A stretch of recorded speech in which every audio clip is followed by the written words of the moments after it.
Welcome back to my channel guys. स्वागत है आपका आज की वीडियो में। आज की वीडियो फॉरगिवनेस के बारे में है।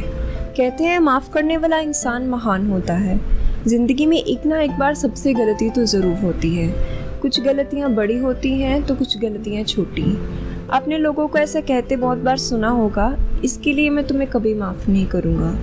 या कुछ लोग अपनी गलती का गिल्ट पूरी उम्र अपने दिल में लेकर बैठे रहते हैं। जब हम किसी को माफ़ कर देते हैं तो हम उस इंसान पर एहसान नहीं करते, बल्कि हम खुद पर एहसान करते हैं। जब हमारे मन में किसी के लिए गुस्सा होता है तो इस गुस्से से बदले की भावना पैदा होती है, और बदले की भावना हमेशा विनाश लेकर आती है। त्रेता युग में जब दुर्योधन पांडवों के साथ इंद्रप्रस्थ का महल देखने गया था, तो तब वह एक पानी के झरोके को फर्श समझकर उस पर चलने लगा और गिर गया। यह देख द्रौपदी हंस पड़ी और उसने मजाक में कह दिया, अंधे का पुत्र अंधा। यह अपमान दुर्योधन सहन नहीं कर पाया। उसने सोच लिया, कभी ना कभी मैं इस चीज़ का बदला ज़रूर लूँगा, और इसका अंजाम तो हम सब जानते ही हैं। अहंकारी व्यक्ति कभी माफ़ नहीं कर सकता।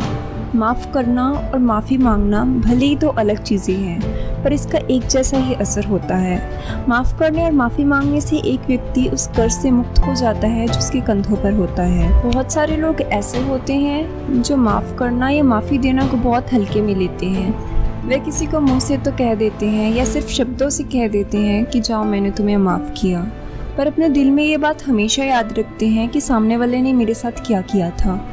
वो इस बात को बिल्कुल नहीं समझ पाते कि माफ़ करने से वो खुद पर ही एहसान कर रहे हैं। गुस्सा और द्वेष की भावना जलते हुए कोयले की तरह होती है। जितनी देर आप उसे पकड़ के रखोगे आपको तकलीफ होगी।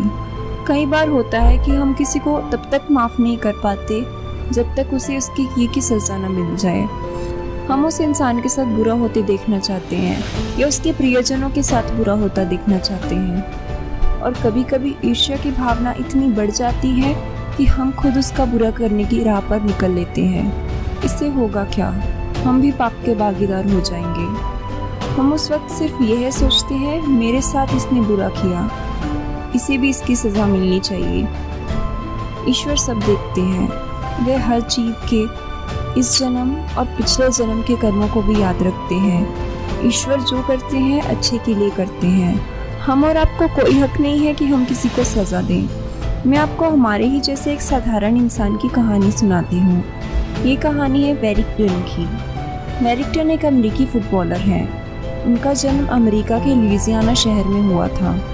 वेरिक अपने 6 भाई बहनों में से सबसे बड़े थे। उनकी माता बेटी स्मूदर्स, जो कि एक सिंगल मदर थी, 2 नौकरियां करके, एक पुलिस की और एक सिक्योरिटी गार्ड की, अपने 6 बच्चों को पालती थी।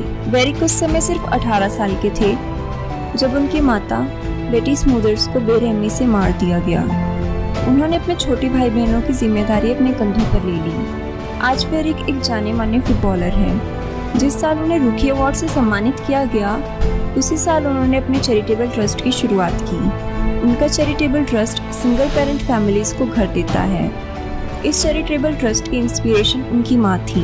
वेरिक ने एक इंटरव्यू में बताया कि ये चैरिटेबल ट्रस्ट कभी एग्जिस्ट ही नहीं करता अगर उनके साथ ये बड़ा हादसा ना हुआ होता। उसी इंटरव्यू में वेरिक ने बताया कि वो एक बार अपनी माता के कातिल से मिलने गए। उन्होंने बताया कि उन्होंने उस कातिल को माफ़ कर दिया क्योंकि वे चैन से सो नहीं पाते थे जब तक उनके दिल पर यह बोझ रहता।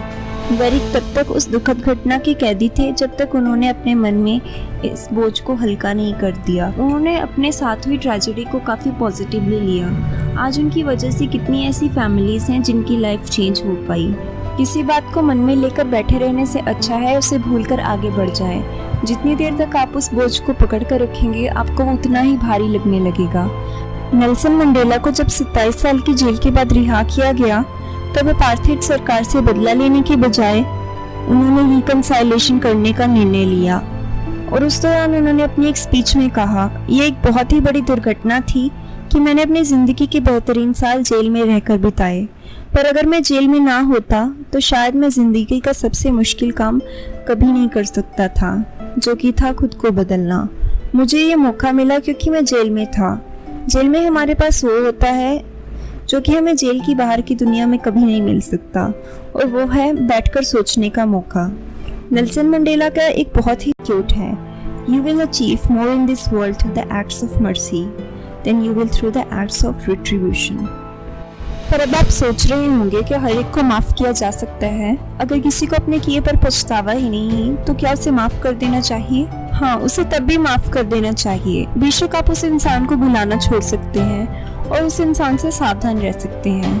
आप अपने मन की शांति के लिए उस इंसान के लिए अपने मन से मलाल को निकाल सकते हैं और बार बार यही सोचते रहने से उसने मेरे साथ गलत किया, उसने मेरे साथ ऐसा किया, इससे आप खुद को ही तकलीफ दे रहे हैं।